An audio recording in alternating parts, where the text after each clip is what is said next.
Okay, good morning. Well, this time and next time we're looking at Searle's article. Searle's article on proper names. There's a list of every lecture and which paper we're doing in that lecture, if you see what I mean. Yeah, what paper we're doing and what date on the website, and I just sent a link out for that this morning. Okay. I also asked buildings to help us with the windows and ventilation, so I hope not much has been done so far, but I hope the room is going to get a little bit cooler as time goes on. Okay, today I just want to set out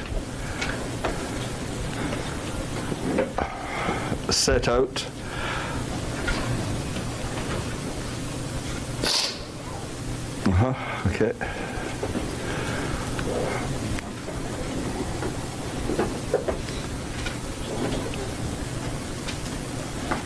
Set out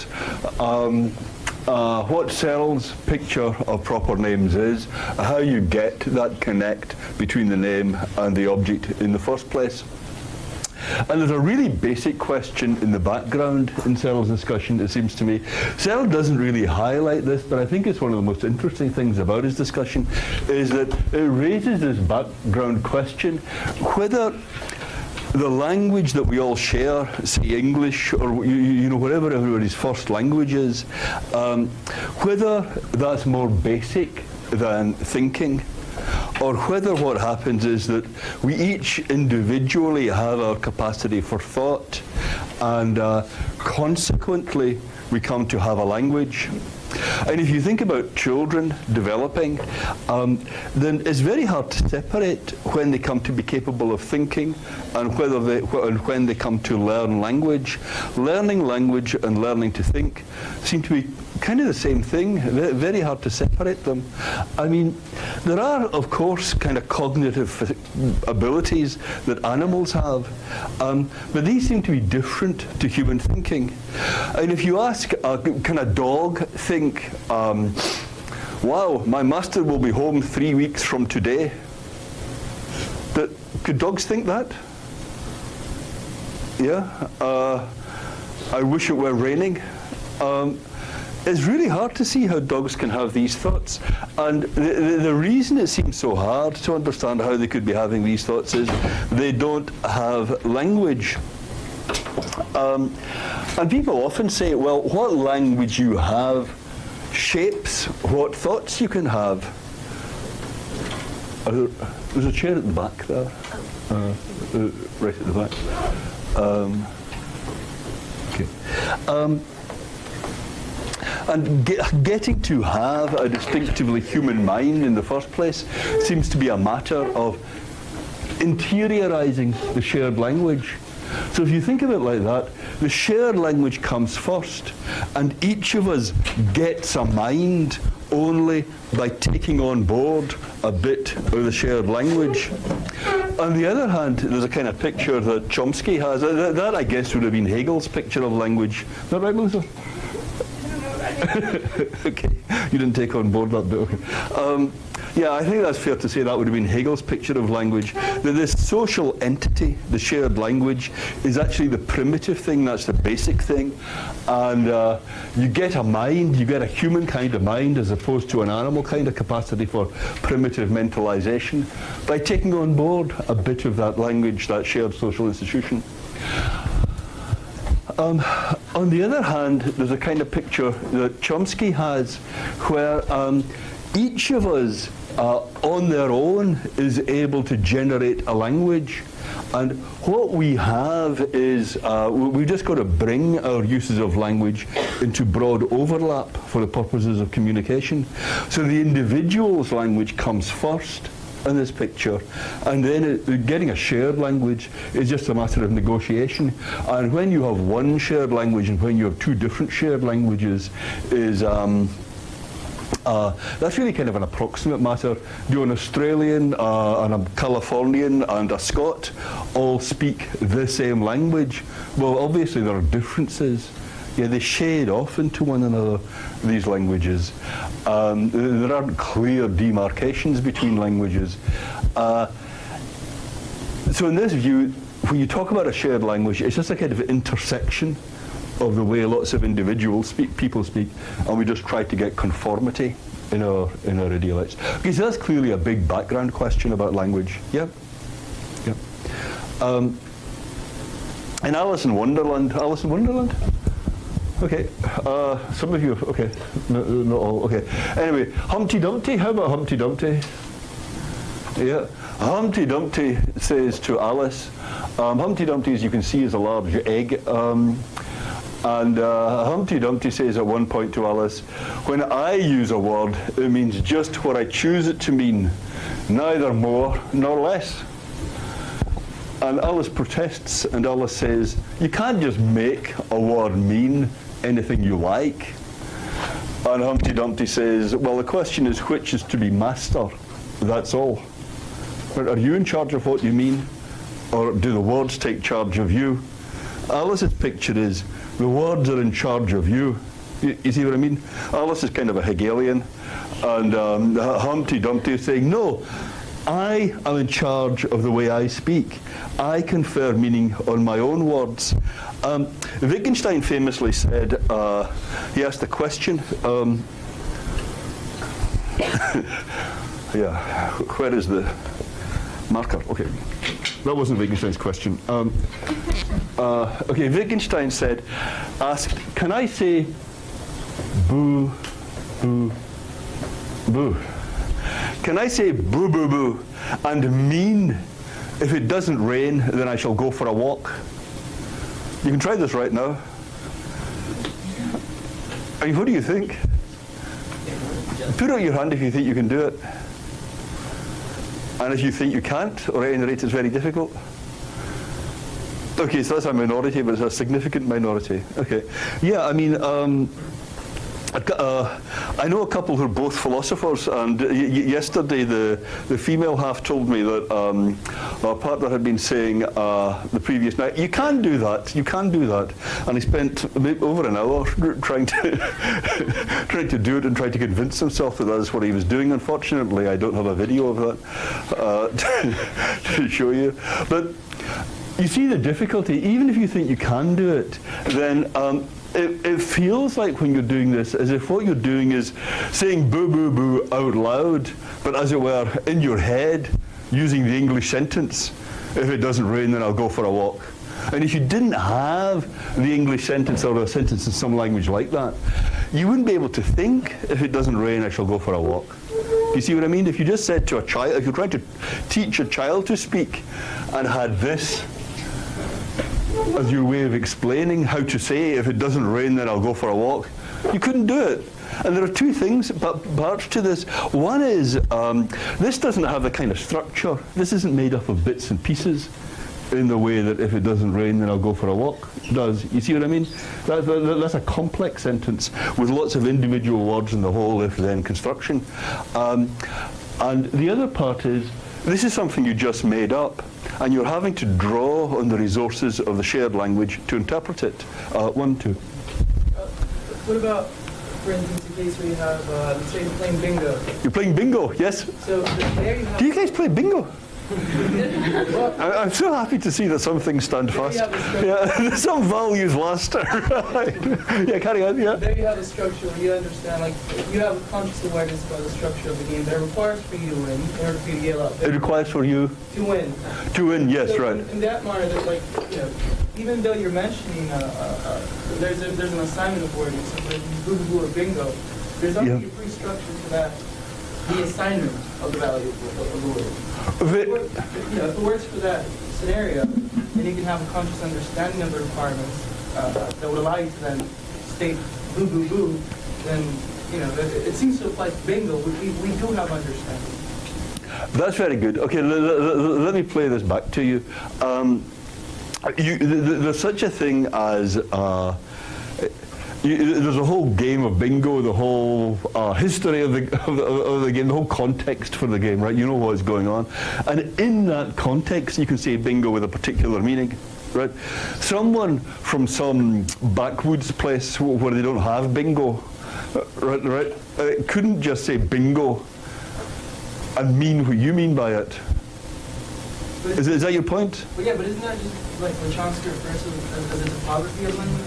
So As a what? The topography of language. It's just the outermost feature of it. Yes, right. So the whole structure of knowing the game, you need that. That's what I mean. But you're just saying the same thing I just said, right? That someone who doesn't, I think you are, that someone who's from some unenlightened place where they don't play bingo, but who just likes the word, can't possibly mean by it what you mean by it. Is that right? Is that? Yeah.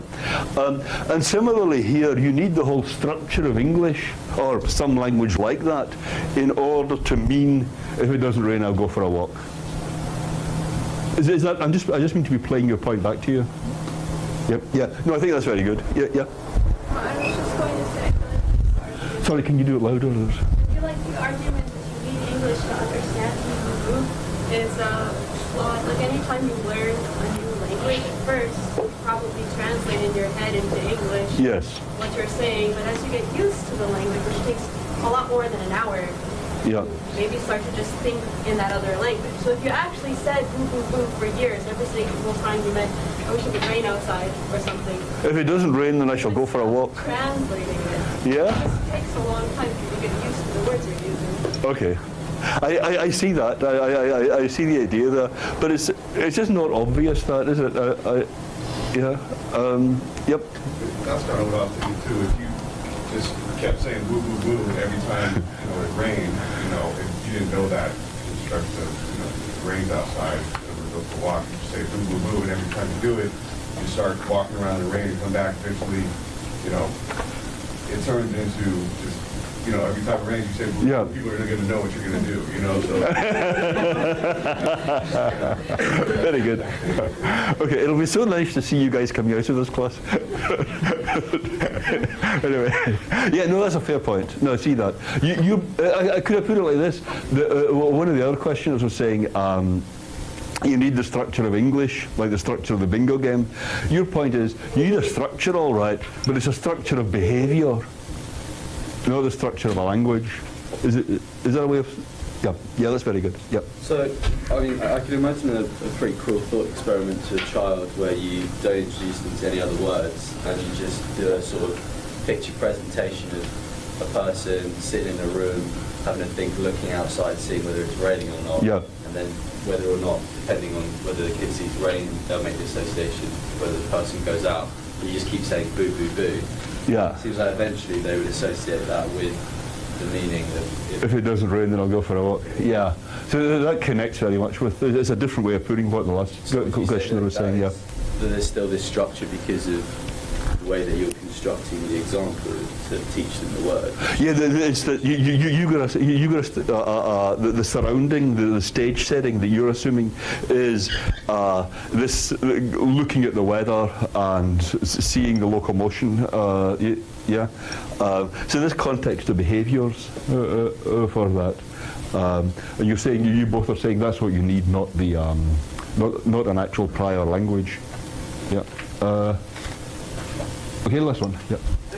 Also, saying that there's no thinking without language, I think that's also like questionable because so many times you could be thinking of something and you don't know the words for it, but you still have an idea in your head about what you have a clear and distinct perception of what you're thinking, yet you can't express it very well because you don't have the words for it. Is that But true? It doesn't mean that you don't have the ideas in your head. Yeah. I know that could really happen in a philosophy discussion, for example. Like a questioner says something, you say, that's it, you put your finger on it, that's what I was trying to get at. Yeah. That really happens. Do you want to come into this? Actually, Yeah. it's not just like thinking in like language, but just think in pictures as well. Can you think in pictures? Yeah, and another interesting question. So when you say boo, boo, boo, you have a picture in your head.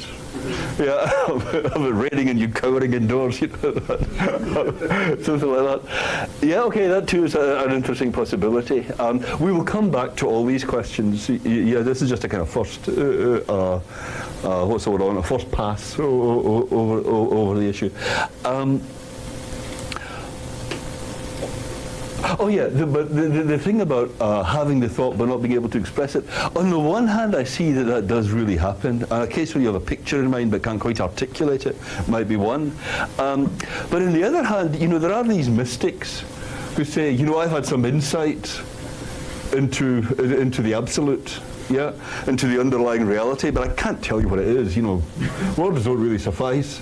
Or someone who's taken some psychedelic chemical and who says, it's just fantastic. I can see right through. It's very hard to put it into words. You naturally wonder. I mean, don't you? Does that make an ounce of sense? Actually, my distinguished colleague Searle once famously said, if you can't see it clearly, then you don't understand it yourself, which is kind of brutal. But he's taking a brisk way with that kind of stuff. Yeah. Okay. Okay. So let's take a more. Well, it actually turns out to be not even an easier question, which is, what does Frege think? What side's Frege on in this? On the one hand, Frege looks like a Hegelian. It looks like Frege thinks the social language, the shared language, comes first. He talks about, we looked at this passage last time, the sign sense is not part of any individual's mind. Mankind has a common store of thoughts which is transmitted from one generation to another. So that sounds like out there you got all the signs and all their senses, whatever that is, and then each of us takes on board bits of the language, uses bits of the language, and associates ideas or pictures with it. But that's the private thing, right? That's what Frege would say about the pictures, that they're your private impression. Yeah? The sense is something objective. The sense of a term, you remember this thing about the what is it, the mirror or something? Yeah, whatever's in the middle of a telescope. I don't really have the technical language here, but the thing in the middle here, the image inside the telescope is one-sided and dependent on the standpoint of observation, but it's objective. It's the same sense for everyone. Yeah, so that makes Frege look like a Hegelian, and he says things like, in the case of an actual proper name, such as Aristotle, opinions as to the sense might differ. And here you see this thing that whenever Frege has to say the sense of a sign, he gives you a description. One person might take the sense of the sign Aristotle to be the pupil of Plato and the teacher of Alexander the Great. And he says anyone who does that is giving a different sense to the sentence, Aristotle was born in Stagira, than does someone who takes as the sense of the name Aristotle, the teacher of Alexander the Great, who was born in Stagira. So one person's associating this description with the name Aristotle, another person's associating this description with the name Aristotle. Are they the same description? This one and this one? No. Are they therefore different senses associated with the name Aristotle? Yes, that's what Frege is saying. Yeah, because he's specifying the sense by giving you a description. And surely that's the ordinary case. You just take a name like Barack Obama, you may associate very different descriptions with that than I do. Or if you take the name of someone we both know, if you take dear old Bill, then you might associate very different descriptions with the name Bill than I do. But we can still talk. And Frege says sternly, so long as the reference remains the same, such variations of sense may be tolerated, although they are to be avoided in the theoretical structure of a demonstrative science and ought not to occur in a perfect language. So he's saying you can do that thing. It's all right, we're not going to complain too much, but you really ought not to do it. Right? We all ought to be associating the same descriptions with the same name so that communication is certainly going on, that you're getting the same thoughts as I am when we speak. Yep. Is that clear what he's saying there? Stop me if it's not. So the question I have is, and this is just something to think about in reading the Frege, how deep a commitment does he have to the social character of language? Because when he puts it the way he did there, it looks like each of us associates a description with a name. That's how the name has meaning. And then what we have to do is bring our individual ways of talking into line with one another. Try and bring it about that we associate the same descriptions with the same name. Although he's saying it's not, you'll get away with it so long as the descriptions all refer to the same thing. So there it looks like he's just saying we should bring our individual language into line with one another, whereas there are these other things he says that make him sound like a Hegelian. Do you see what I mean? You see the issue? So that's something to take a look at the text, think about what he's saying, and see what you think about this. It is really a puzzling question about Frege. So let's look at how it goes in Searle. I mean, Searle's article. Did you guys look at the Searle? Put up your hand if you've read the Searle. That's not bad. Okay, it's even worse. And can you put up your hand if you've read the Frege more than once? Very good. Okay. Again, that's not that's not perfect, but it's not bad. Okay. By this point, you should have read the Frege really 3 or 4 times. I mean, it's not an easy text, and if you just read it once, you have, unless you're very unusual, you have no hope of getting what he's saying. All these things need to be read many times. The Searle is easier than the Frege. Agree? Put up your hand if you agree. The Searle is easier than the Frege. Yeah, that's my feeling. But it still takes a fair bit of reading. So let's just work over what Searle's basic idea is. Suppose you take Frege's thing that you give a name a meaning by having it associated with a description. Who associates the description with the name? Who gets to do this? Is it the individual or is it society? So basically Humpty Dumpty says, I'll tell you who's associating the descriptions with the names, that's me. Or is it society? That's what Alice is saying. There's a puzzle here, incidentally, when Frege says, in a perfect language, each name would have associated with it exactly one description, the same for everyone. In that case, why would you bother having names? Suppose we all agreed to say Aristotle is the teacher of Alexander the Great, right? We're all going to associate that same description. Why would you bother introducing the name Aristotle? Why not just say the teacher of Alexander the Great? Yeah. It's a shorter way of saying it. Shorter. Yeah. It's not much shorter. Yeah. The same thing is the shorter. Yeah. Yeah, that's not unreasonable, but it's not that much shorter. You see what I mean? There seems to be something more viscerally basic about names than that, the idea of tagging an object with a simple sign. Okay. 1, 2, 3, 4. Right. Can you do that louder? Oh, maybe the fact that Aristotle means a very specific thing, whereas the teacher of Yes, that's very important, right? That is a simple sign, Aristotle. Yeah, but why would you bother having simple signs? I mean, really, the thing is, the simplicity of Aristotle is not, that's only a surface matter. When you ask what it means the same as this complex sign. Yeah, yep. I think I was just going to go on the same point in that the name dictates all these other attributes of the character with Aristotle, not just this one aspect of him, but also relates back to every other thing that he is. Okay, that's very close to what Searle is thinking, I think. That names actually connect to more than one description. Yeah, that's resisting Frege's idea that there's exactly one description associated with the name, the same for everyone. You're saying they're not. Yeah. Quickly, I can't remember who it was. It's gone away. Okay. Here's how Searle thinks. What Searle thinks goes on. Searle says, suppose we ask users of the name Aristotle to state what they regard as certain essential and established facts about him. So he's saying, take a survey. Take everyone in this room, for example. Just take a whole bunch of people who use the name Aristotle, and then in this survey, get a collection of uniquely referring descriptive statements.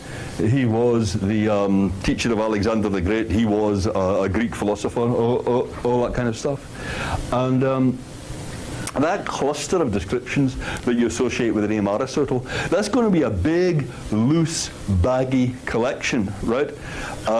You ask some people, like me, you're not going to get much. You ask someone in the classics department, you get a ton of stuff. And if you ask people at different, all across the campus, you get a whole lot of different responses. So put all that together in one big bag, call that the dossier on Aristotle. right, that big loose cluster of descriptions, is that cluster of descriptions that is fixing the reference of the name, according to Searle. So that cluster is got socially. You get the cluster by looking at lots of people, and it's whatever satisfies those descriptions, whatever meets those descriptions, that's what the name refers to. So it's kind of obvious that in this picture that you could have some looseness in which descriptions are going to get in. Suppose one person thinks that Aristotle was Roman. Does that go into the bag? Well, probably not. That probably gets kicked out. If one person knows some very detailed facts about Aristotle's early life, does that go into the bag if it's just something that really only specialists know? Or some of them you might think are more important than others. Maybe writing those books is really important. But being a teacher of Alexander the Great, that's not so important. You see what I mean? You could find out that Aristotle didn't teach Alexander the Great.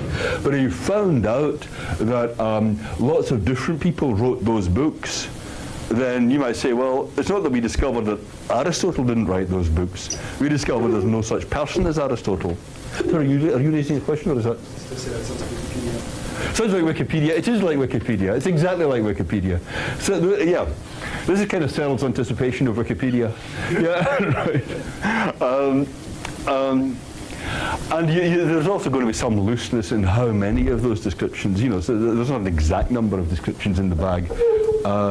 But the important thing is you get this big loose bag of descriptions. That's what's fixing the reference to the sign. And this is very like what one of the questioners was saying about the reason you need the name. He says, proper names aren't descriptions. They don't work like descriptions. They are pegs on which to hang descriptions. So you get this big loose bag and you kind of peg it to a name. And the looseness of the criteria for proper names is a necessary condition for isolating the referring function from the describing function of language. What he's saying is, if you've only got the descriptions, then you can talk about the teacher of Alexander the Great, you can talk about the author of the Nicomachean Ethics, but sometimes when you're talking about someone, you don't want to commit yourself to any particular description of them at all. Yeah? You think Obama is the greatest president since George Washington. I think he's only the greatest president since Bill Clinton, let's say. We don't have to commit ourselves. You don't want to force the other person to accept your take on a person before you can talk about them. If you just say Barack Obama, you haven't committed yourself to any particular descriptions involving him. You see what I mean? So that lets you refer without taking a stand on which descriptions are the important ones. There's just this big loose bag of things, this big loose dossier going around in the society, and we just use that to peg the name to get the name hooked up to the object. That's why names are good. Here's Searle again. The uniqueness and immense pragmatic convenience of proper names in our language lies precisely in the fact that they enable us to refer publicly to objects without being forced to raise issues and come to agreement on what descriptive characteristics exactly constitute the identity of the object. Yep. So you see that that's essentially social. But it's also giving you a reason why you'd want names. The thing about they're shorter is it's fair enough, yeah. But this is trying to get at something further that really you could only do with a name, yeah. And it's trying to explain why they're simple, that they can't be equated with any single complex description. Yeah? They function as pegs. Okay, they're all plain as day. No doubt or worry about that at all. Yep. So you say like a person and another person, for example, like Jack is Tyler Durden. Sorry, can you do that louder? You say a person is another person, like Jack is Tyler Durden. Jack is Tyler Durden. Yeah. Right, okay. If you say that, would that also be like adding a description to it? Not the way I hear it, no. These are two pegs, yeah. You got a peg, that's very good actually, yeah. You got a peg with one bag of descriptions associated with it. You got a peg with another bag of descriptions associated with it. And then you say, it's actually the same person. You equated the two pegs. Yeah, that's what the morning star is the evening star would be doing. Yep. Okay, that's very good, yep. Yep. Just following on from that, but then can they have different stuff in the bags, even if they're... Absolutely. Like with the morning star as the evening star, you'd presumably have a bag over here related to the morning appearances. You see what I mean? A bag over there related to the evening appearances. But it's still true that the morning star is the evening star. Yeah, because the same object is getting picked out both times by those descriptions, by those two bags of descriptions. Yep. So this is a different analysis to Frege's, because Frege is very keen on having just one description associated with each name. Here the point is to insist that you don't have one description associated with each name, and that's why names work the way they do. So it's a puzzle for Frege. If you say, suppose you do what, lost it. Okay, suppose you take as the sense of the name Aristotle. Aristotle was a teacher of Alexander the Great who was born in Stagira. Then is it a priori that Aristotle was a teacher of Alexander the Great who was born in Stagira? No. Aha, okay. Let me give a different example. Suppose I say, someone must have invented the wheel. Someone invented the wheel? Yeah. There was some caveman, cavewoman who invented the wheel, right? Let's call that caveman Bright, right? So I just use Bright there to stand for a description. Yeah. And now I say to you, did Bright, I mean, you and I might have an argument about Bright, right? I mean, we might have an argument about whether Bright would have been male or female, for example. You can, once you get the thing going, you can start to speculate about Bright. But suppose I ask, did Bright invent the wheel? Could you say, well, no, that's a very difficult empirical question. We should have to go roll back centuries to find that out. No, of course, Bright. Hello? I know that it really is unfair. The CO2, I was just listening to her talk about CO2 levels and cognitive functioning. That the graph is just very clear that the higher the levels of CO2, the lower the level of cognitive functioning. So given the nature of the room, we should really calibrate the lectures so that it gets easier and easier as time goes on. But try to rally. Did Bright invent the wheel? Put your hand up if you think the answer is yes. Thank God. Okay, right. And how did you know that? Did you know that by extensive research? No, none of you did any research on that. You knew that a priori. Yeah. Those are the description of it. That's right, because you explained the name by means of a description. Yeah? So if the name Aristotle is really explained by means of a description like that, then this should be a priori too. Yeah? But the thing is, it never works like that with ordinary proper names. You could find out that Obama wasn't really the president. You know, this has all been a careful smokescreen, or maybe the presidency wasn't legitimate. So, you know, the birthers were onto something. You see what I mean? For any name of a friend of yours, any name of anyone at all, you could find out that you were wrong about this characteristic or that characteristic. So, lost it. That is one of the great merits of Searle's approach as opposed to Frege's. Searle can explain why you don't get analytic or a priori propositions like Barack Obama is this or that. These are never a priori. These are always things you found out. Yeah? You had to find out he was president. Someone had to tell you. Or with Aristotle, that kind of statement about Aristotle is not a priori. You could find out it was wrong. He might not have been born in Stagira. You might find out. You might find out he didn't teach Alexander the Great. Someone else did it. Yep. That's right. People, yeah, would say exactly. Yeah,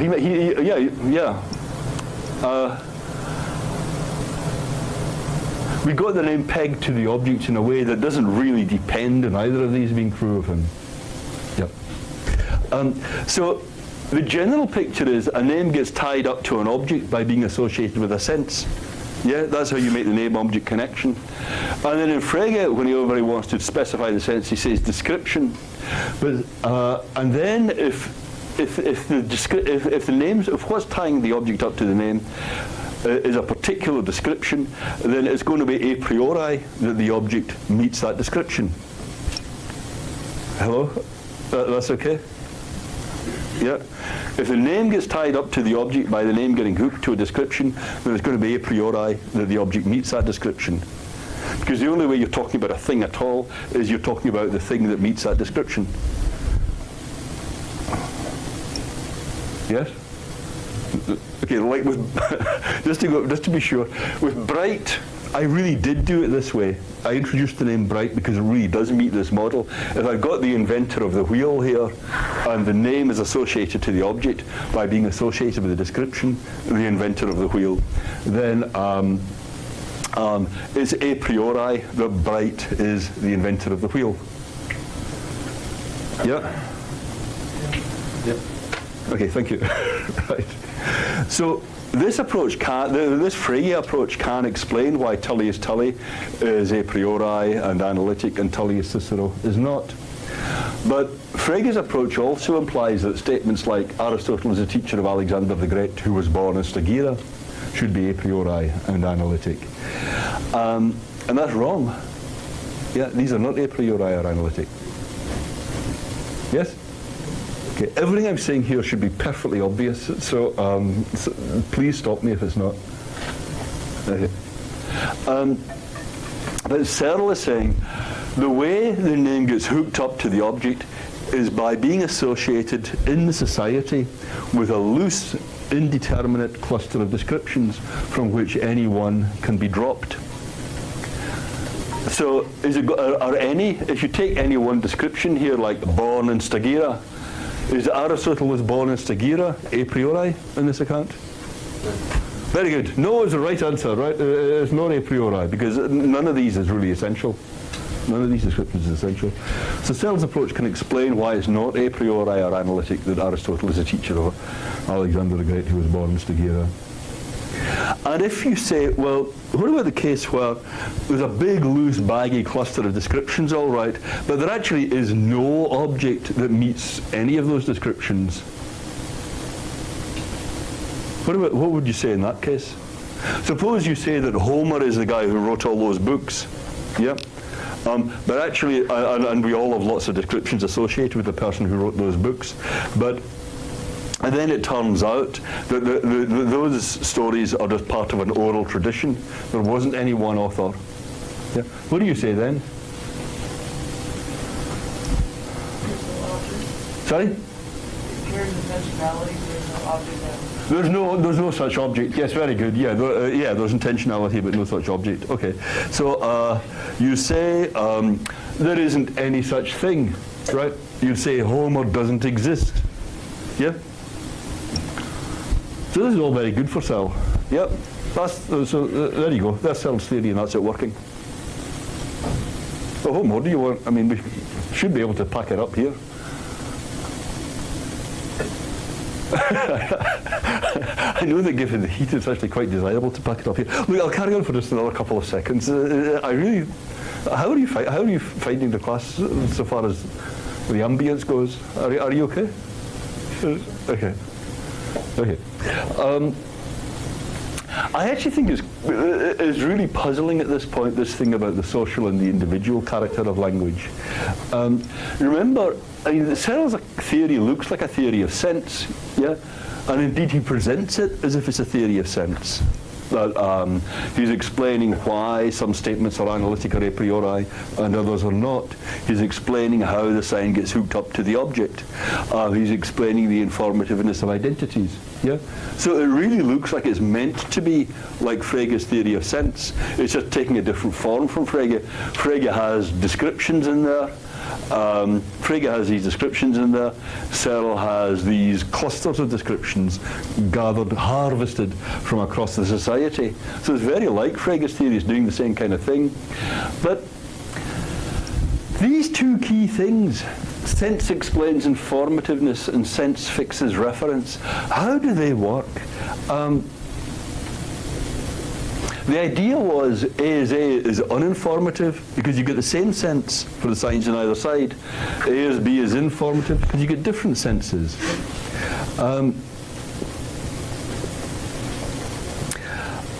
What Searle says is you can't explain informativeness by just the same shape being there because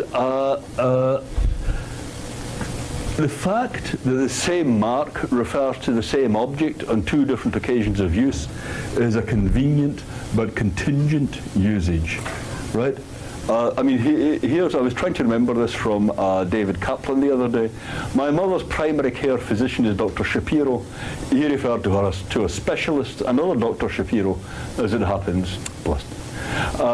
My mother reported her gratitude to Dr. Shapiro for sending her to Dr. Shapiro and compared the virtues of Dr. Shapiro to those of Dr. Shapiro in a blithe piece of discourse, clearly oblivious to the homonymy. I was racing to keep up, which I was strangely able to do. Right, so you can imagine the dialogue here. So, you know, Dr. Shapiro is, of course, a much better doctor than Dr. Shapiro, but Dr. Shapiro, on the other hand, is much easier to talk to and easier to get on with than Dr. Shapiro. Yeah, you can imagine that kind of crosstalk. But the thing is, it could happen. You have this kind of situation, but then it turns out you discover Dr. Shapiro is Dr. Shapiro, right? The specialist was the old Dr. Shapiro in disguise. That could turn out, yeah. So informativeness here. Informativeness doesn't really depend on what the clusters of descriptions are out there in the community. There might be only one guy there, Dr. Shapiro, and he might be very well known for his practice of putting on a false beard and acting as a specialist and now acting as a regular family doctor. You see what I mean? Everybody might know this, and yet you don't. So to you it's news that Dr. Shapiro is Dr. Shapiro. Let me give you another example. Everybody knows the story of Ronald Reagan, yeah? The film actor who became governor of California, yeah? Or Arnold Schwarzenegger, right? It's a kind of pattern. Actually, yeah, who's next? But anyway, someone who didn't know this, so it's the same bag of descriptions, you get this big loose bag of descriptions, yeah? But whether it's informative to you to be told that Reagan, the film actor, is Reagan the president, that's a matter of what's going on in your head. It's not a matter of what cluster of descriptions is out there associated with the name in the community. The informativeness of an identity isn't a social matter. What's informative for you depends on what's going on in your head. So when we say sense, the way sense comes in to this whole discussion is explaining the informativeness of identities. But whether an identity is informative depends on how things are for the individual. A conception of language that's through and through social can't explain informativeness. So Searle's theory in particular can't explain informativeness. The only thing Searle has to appeal to in explaining informativeness is this idea that there's this socially grounded, loose, indeterminate cluster of descriptions that is socially associated with the name. Yeah? But then it turns out that if two names have got the same cluster associated with them out there in the society, the identity should be uninformative for you. But that's not true. It might be a complete bombshell for you to be told that Dr. Shapiro is Dr. Shapiro, or a bombshell for you to be told that Reagan the actor is Reagan the governor. Yeah? You see what I mean? So if we take informativeness as a basic problem here, which most people do, then it looks like you're just driven to an individualistic conception of language. You're driven to Humpty Dumpty's picture of language rather than Alice's.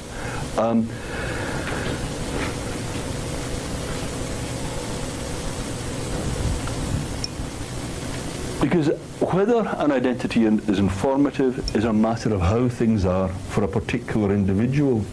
So if we say sense explains informativeness and sense is what fixes reference, then we're driven to say that it's got to be something individual, not social. You see the logic here? No? Okay. Okay. Let me just go over this a little bit. The argument is if you've got an uninformative identity, right? And we're going to say sameness of sense is what makes this uninformative. That's all right? Yep. Now, if sameness of sense is making this uninformative, is sameness of sense enough to guarantee sameness of reference? Yes, it must be. Because if it wasn't, then you could have the same sense here, but two different references. So you could know that they're the same sense, but not know whether the identity was true. The sameness of sense is supposed to be enough to make the identity uninformative, right? That's all right? Okay, so lost it. Well, you know where it was. Sense must determine reference, right? So sense fixes reference, yeah? But whether you've got informativeness or uninformativeness here is a matter of how things are for the individual, not a matter at the social level. Yeah? So this is an individualistic fact, whether you are associating the same sense with these two signs. And that's what's fixing the reference of the signs, the sense, not something out there in social reality. Is that making the logic of the argument clear? Yeah. If you tie everything back to informative identities and take that as, well, it's a really great idea to do that, but you just seem driven to be thinking of the way the sign gets hooked up to the object in individualistic terms, because what's informative and what's not informative is an individualistic matter. Is that plain as day? And it seems a bit quick that, we threw out Hegel very quickly there, but it's a very powerful argument, that, and Searle seems to walk right into it, because he's got a Hegelian socially grounded theory, yeah, and he's trying to use it to explain informativeness, and it just can't. Yeah, it needs to be an individualistic theory to explain informativeness, because informativeness is a phenomenon at the individual level. Last one, yeah. Can we possibly that it's almost consistent if you call the dossier, like, instead of collection of descriptions, a collection of sentences? People senses, yes, right. Then I feel like it would. The people senses, it sounds like a kind of cheer, doesn't it? The people senses must individually be able to fix reference. Right, exactly. So if you have a collection of each individual person's sense, Right. fixing difference, that would be good. Right, but the whole thrust of a social theory was to say you don't get senses by individuals. The only way you're getting the sign hooked up to the object is by way of the loose, indeterminate, socially drawn cluster. That's where the essentially social nature of language was being brought in. Yeah, and he's exactly saying no, no to the idea of senses that individuals have. Everyone just has they're just a big melting pot. You see what I mean? That's the most fundamental thing in explaining how the sign is getting hooked up to the object. He might back off from this, yeah, right, but that's fine, but that would be a different theory. Okay, thanks guys. Let's pack it up there.